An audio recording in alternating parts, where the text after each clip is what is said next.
All right. Joe Hearn. And you guys say ours cars? We always say advanced remarketing. We might say ARS, but we very seldom say AR. ARS cars. Yeah. Okay. All right.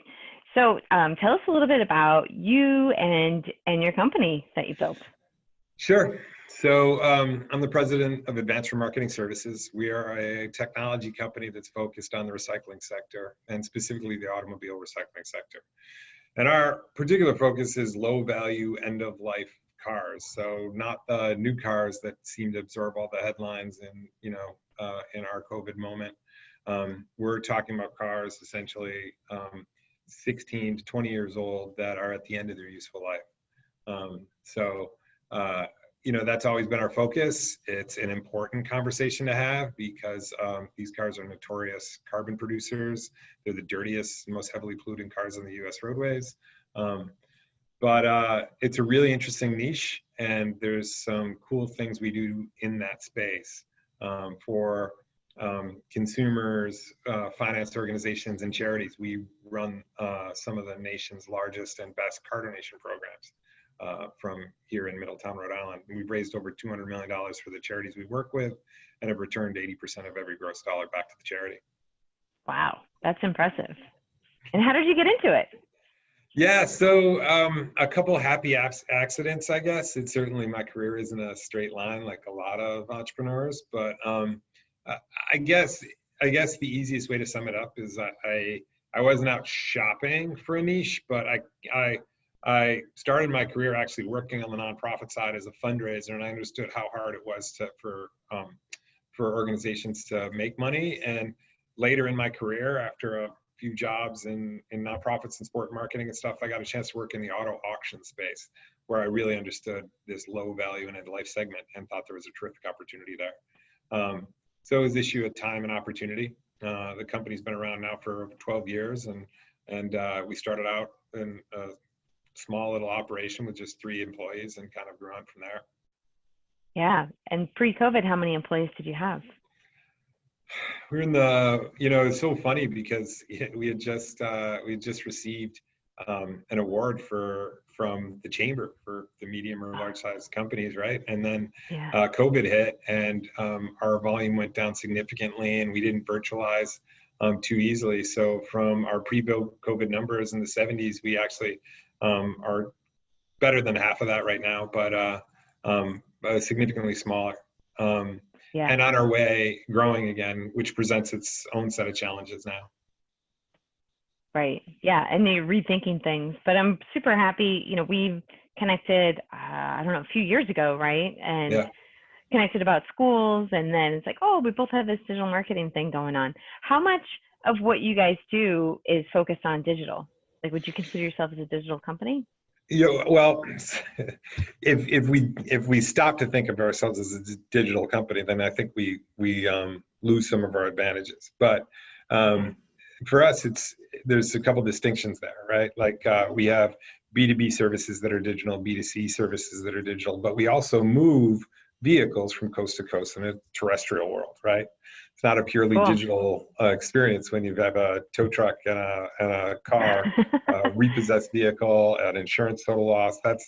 You can only digitize so much of that. So I think we are a technology company, and we're smart, and we're kind of solution oriented, but it's still living in a very terrestrial world, even in the post-COVID world. Interesting. That's really cool. And then, so what are you foreseeing as you're rebuilding your company, right, in terms of opportunities for in digital marketing, and not necessarily specifically in your company, but you have this unique perspective. So there's tons of layers there, right?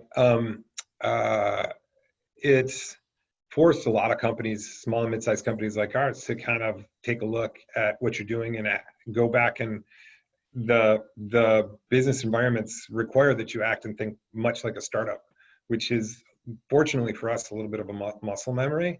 But the parts of the business that didn't virtualize really well, we spent a fair amount of time backfilling that, and we had opportunities too, because there was interruptions in supply and there was some gaps in delivery. But Now, as we rebuild it, we take a look at the areas where we were underperforming and try to find ways to reapproach that. So digital marketing is part of it. We've always done good work. We've always faced some pretty stiff competition, but just a complete reevaluation of almost everything we do allows us to look at that space and say, okay, what would we like to do differently? And there's a lot of selection that's happening, and there's one of the things we have to do all the time is reduce our own historical bias and just totally start from scratch. Yeah, well, I have to say you guys have some super interesting Instagram posts about your different cars that are being donated, and like those cars have their own lives and histories. So it's pretty interesting, right? There is a constant appetite for content on behalf of our services, on behalf of our clients, everything. And the interesting thing is automobiles tell a story. They tell a story about, the American transportation experience. They tell a story about your own family's kind of behaviors and choices. Like my minivan tells you a lot about my life choices, right? Wait, what happened to the Bronco?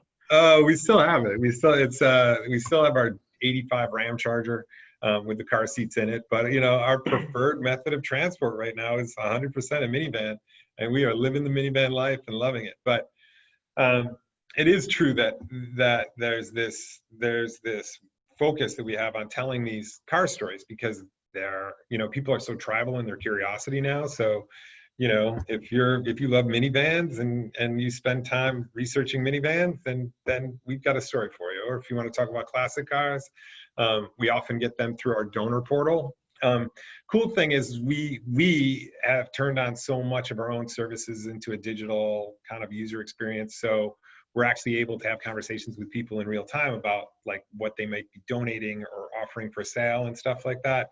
And those conversations can easily translate into a content conversation. So we're always kind of pushing content based on these and actually using the content in the field. It's not unique or novel.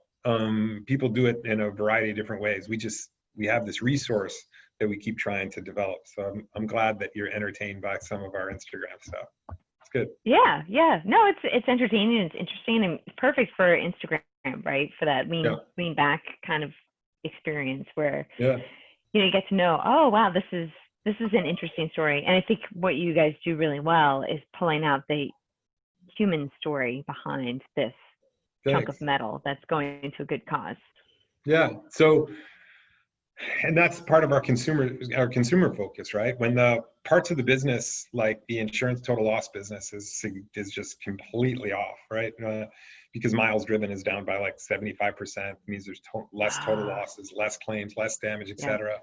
Or our repo business is significantly changed because there are still 14 states that aren't even repossessing stuff from prior to COVID. Nobody's repossessing based on the pandemic we face right now. The banks have provided grace periods and stuff like that, but there's old work out there that actually matters.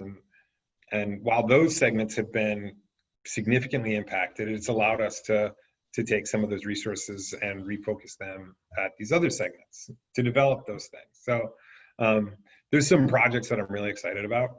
Some, again, that conversation of looking at everything you're doing and kind of adjusting in process. But we have a few things that I'm really, really excited to see come to fruition in terms of the way we talk to people and the way they experience our technology. So that's part of it. Yeah, and then there's a whole B2B component also. Yeah, right. With your charitable partners, and does a lot of that take place? How much of that is that more of a old school way? Well, it's funny because it's like for businesses like myself, right? Like you're trying to recalibrate this online experience of customer, right? Like, so in the B2B world, like what I don't have in terms of networking opportunities, in terms of trade shows, in terms of travel, my entire adult life, I've traveled minimum 14 weeks a year. And I'm grateful with two little kids at home that I'm actually able to stay so close to home. Yeah. But at the same time, there's like this deafening silence, you know. There is a great spirit of collaboration, but also everyone spread so thin at the same time, and you're not able to kind of just like, it's more difficult than ever to just kind of like free associate with your clients and try to find gaps and opportunities and stuff like that. So um, it's different on the B2B side. It's a little bit different. There's the dynamics and the calculus of it just really are changing all the time. So Right. staying in someone's attention presents a different challenge than it did before the pandemic, and through the pandemic, it's going to continue to evolve. There's all sorts of questions we're trying to answer all the time. Yeah, you and everybody else, right? Because Yeah, almost everyone's in the same boat. Like, totally. how do we make this work? And I think a large part of it is without that trade show serendipity, you know, of like being in the same place at the same time and bashing around, you know, just catching up, and then ideas start flowing or potential opportunities start flowing. We're lacking that, and it's hard to recreate that in a digital format. Sure. And everybody's dealing with it the same way, but so this idea about, in terms of the marketing, right? Like, you're trying to get into people's attention with such short attention spans. Like, our attention spans are getting more and more compact over the last decade anyways, but now virtual trade shows and like conversations like ours, there's only so many in the hours in the day to kind of stay abreast of those things. So Yeah. how do you tune your mechanism so you're parsing through that content to get to the value, and like how do you take those infinitesimally small attention spans and get that banner ad or get that message or get that email you know, out and ingested. So Yeah. It's the same dilemma that we faced probably prior to the pandemic, but the way that you score yourself, the way you evaluate success, the way you set your next set of objectives are all influenced. So if it's funny because like I think you know, generally we've been adjusting our emotional machine for high levels of anxiety throughout the pandemic, right? And then you also have this constant feeling of failure because you're doing things for the first time and your feedback loop is just different, right? Yeah. Even And so though, slow. yeah, well, on some fronts we're actually kind of doing really well, right? Like it's crazy, but the donation business is booming right now. Oh, that's So awesome. there's this instantaneous kind of response that we're getting. But at the same time, then there's this other side of the business, which is like isn't as responsive. You're not able to schedule out that in-person meeting 6 weeks from now. Everything's just in a perpetual sense of hold. So yeah. Nobody's idea of a party. It's crazy. You know? Yeah. Any early predictions, I guess, from the B2B side? How you think, is there going to be some type of epiphany? Are we just in a summer slowdown? No, I mean, I mean, I can't even tell you how many hours I've spent in this conversation about whether or not we're in a V or whether or not like the shape of the recovery and what the anticipated, you know, recovery date is. And then, you know, setting aside my own kind of fears and reservations about the way that we've propped up our own markets over time. And this idea, like it's, I don't have a sense of it. I think it's wrong for me to prognosticate like a resolution, right? Like I still think that we lack a fundamental solidarity about the moment that we're in. We lack the ability to recognize how high the mountain is right now in terms of actually even just slowing down the virus, right? This school thing, this next moment, this entry back into teaching and colleges and stuff that's its own Everest right now, right? Like we can't, you know, I wouldn't even prescribe anything until we see how we do there, right? The rest of it is about eking out your advantages and continuing to grow in this adverse kind of environment until the challenge changes. And right now the challenge is kind of consistent, right? So it'll change, but I don't know. That's not my thing. I've listened to so many different opinions from so many different economists, and inside the auto space and outside of the auto space, and it's so just Yeah, what it's it is what still, it is. it's still, Oh, it's too early to tell, I think, for right? sure. Yeah. Yep. You're reading tea leaves. So I guess a question that I have for you is for, now we have geared ROI and you to a recent grad who has a degree and is really just stalled out because of hiring freezes. And so I'm just curious, what, as an employer, like what are some of the challenges on your side? I think on their side, they're like, oh, well, everybody, people aren't getting back to me, or, I'm doing informational interviews, but there doesn't really seem to be any traction there. What are some of the challenges that you're seeing? Well, I would say to everyone out there that's actually struggling in the moment, I say, don't lose heart. I'd say employers like me are very aware right now that a bad hire is actually a bigger danger than just doing something, right? Like, so that's a little changed. Like before, you would take a shot with somebody and say, okay, like we're going to experiment a little bit. This is different. That's the thing that is actually a bigger concern to me. Is I know I need to bring assets in. I know that I need experienced marketers, and I also need raw curiosity, right? So that experience right now, weirdly, is less valuable than it was in some regards, right? Like because so many things are changing and evolving. So your ability to problem solve and change currents and change objectives, that's what I'm doing as a CEO. So if you come in here and expect that the next, that we're going to develop our relationship across this path, I don't think it's ever been more at risk than it is right now, right? Like, so if you're out there looking around, talk to potential employers about that, right? Like say, hey, this is why I think I'm well suited for this moment. Also, don't rest on your current knowledge base. Like if you're not getting the traction you're going with your degree or with your path or the story about your internship or stuff like that, go learn, go do something hard, go understand, find out where the gap in your marketing experience is, whether or not it's on the content side, maybe it's a lack of understanding about CMS, find out the thing that you have the hardest time answering in these interviews and just try to educate yourself, because that's the kind of time that we have available to us. Right. Make yourself a better candidate. And I know that's what you guys are trying to do, is really focus on that, right? Like focus on that type of learning, because that's the current conundrum, right? Like how quickly you can pivot and how quickly you can actually add value, right?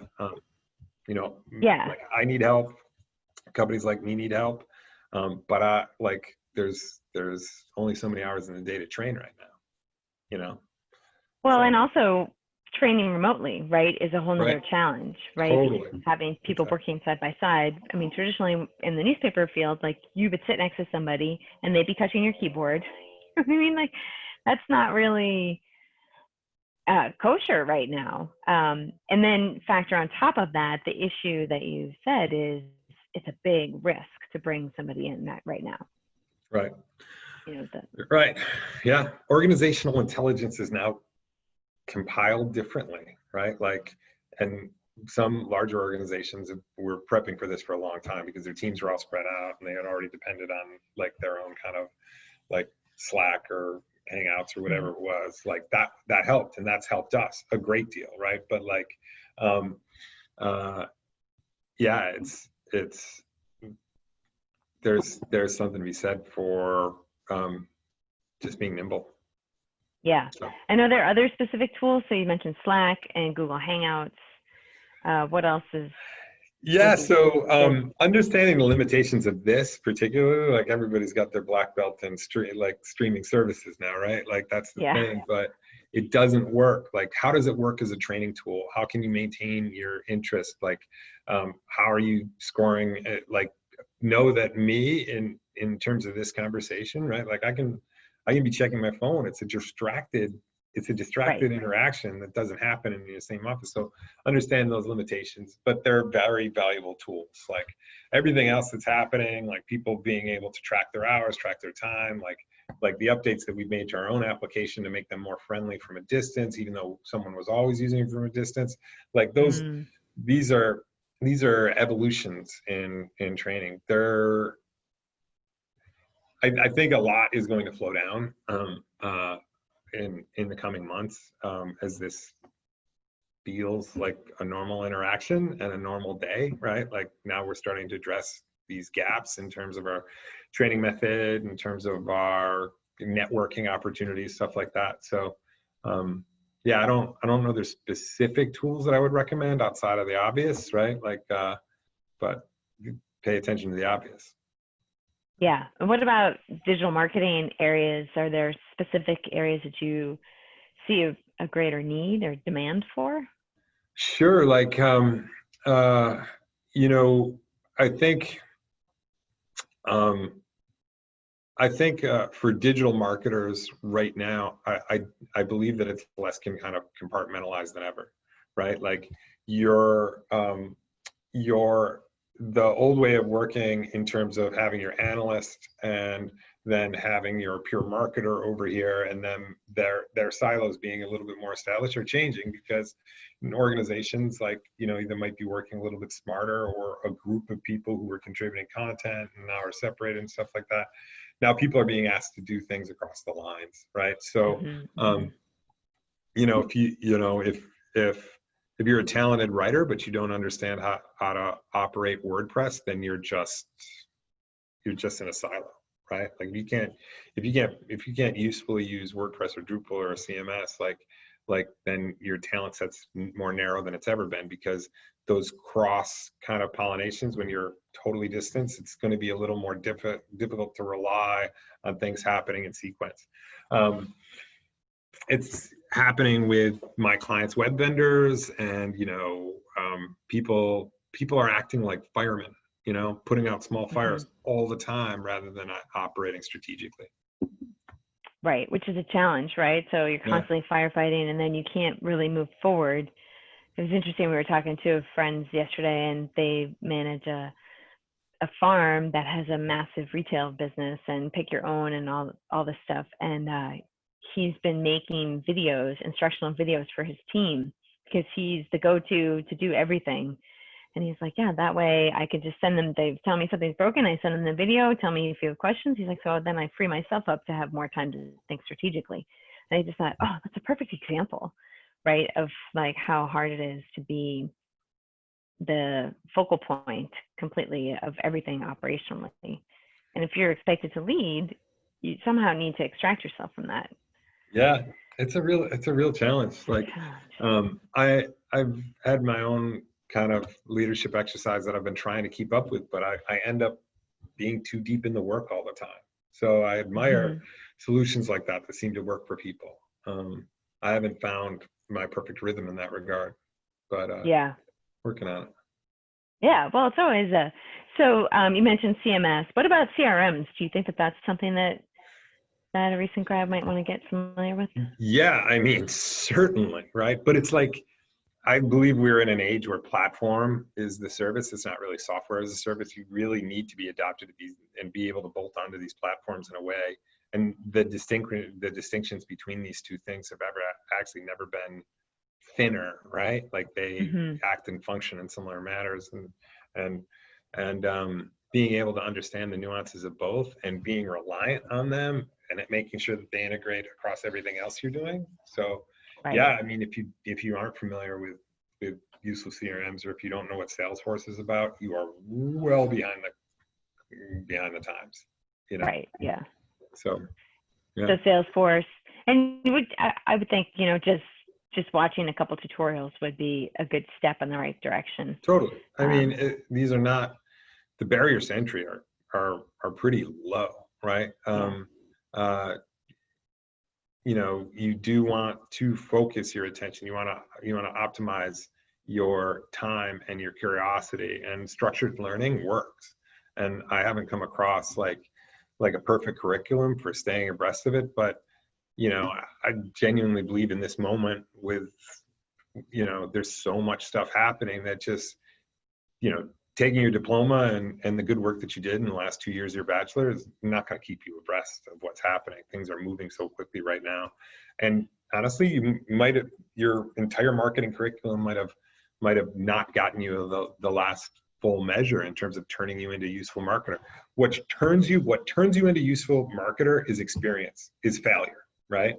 So if you're not failing right now, if you're not like trying to gain eyeballs or gain readership, even if you're not wearing somebody else's jersey, if you're not doing anything in marketing, like if you're not trying to get a blog post posted or trying to refine how you're using a social, like you almost have no excuse, right? Like when we have the conversation, when you show up on my doorstep and I want to know these things about you, like what you've done in COVID, have you volunteered? Have you tried to solve a problem? Blah, blah, blah. Like, I know it's beautiful outside. Like, I know that going to the beach can reduce some anxiety, right? But like, that's not the person I need, So, Right. there's something there for sure. Continuous learning. Yeah. And I would say too that there's so many digital non-natives out there who could use some help from digital natives, even if all you have, if you have a bachelor's degree and you have a rudimentary understanding of Instagram, could you go and volunteer? I guess the question is, can that nonprofit actually, do they have the bandwidth to work with you? And Sure. that's one of the things that we've built into ROI and U is working with startups and nonprofits who are able to take the time to explain to you what they're trying to do and what their Right. goals are instead of just randomly coming up with stuff on your own. I've And developed a pretty close partnership. That's a challenge for us as well. We've always had a good group of interns that have come through the company, and it's actually been, since we moved here just over 3.5 years ago, it's been one of the things that has really been great for us as an organization. But what does that look like now, right? Like it's really harder to get to know us, and how much will that delay your use and usability? Like that, what can you do for us? What can you research? What can you deliver? There was always an opportunity to come in here and score for us, but now the onus is a little bit on you to actually figure out how to get there, just like if dealing with a nonprofit or a startup. Yeah, for sure. Right. Yeah. So I think that there are a lot of key pieces that we've built in. I mean, I've done this model many, many times in the college semester courses that I've taught. And those nonprofits really value because they've, I've vetted them, right? And they've invested but they really value the work that students can produce. And then the whole internship piece that's built into ROI and U too is really important because you've gone from theoretical now or the strategy pieces now to tactical, and actually performing work that somebody uses that you can actually show metrics like, oh, we got this many views. I did a project with University of Rhode Island a number of years ago where our goal was to build tick bite awareness in parents and pet parents. And that was it was a really good project, and it was actually really awesome what we were able to do with the students. But we spent 4 months of a 6-month project on training. Now I've reduced that to like a couple months of training, or just short of a couple months of training, but to actually be able to walk away and we had, all these success metrics built into it. And that's what employers really want, to like say, oh, I went to this internship and I posted on Instagram and I did this, I did that. I mean, all my interns through NIM can say, this is the packet I put out every month. This is the PR, this is the calendar listings, this is the, reach that we got. And I think those are the things that employers really want to see. Totally. Yeah. Some of the best employees that I've had come through here, right? Had a little of that before they showed up, right? Like, and now they might be at Facebook or at CBS or somewhere else, and they had stuff on their resume from nonprofits, and they had internships that had like real metrics of success. So it's important stuff for sure. Yeah, but that's pretty cool. So we've been a great ground for people to elevate their careers also.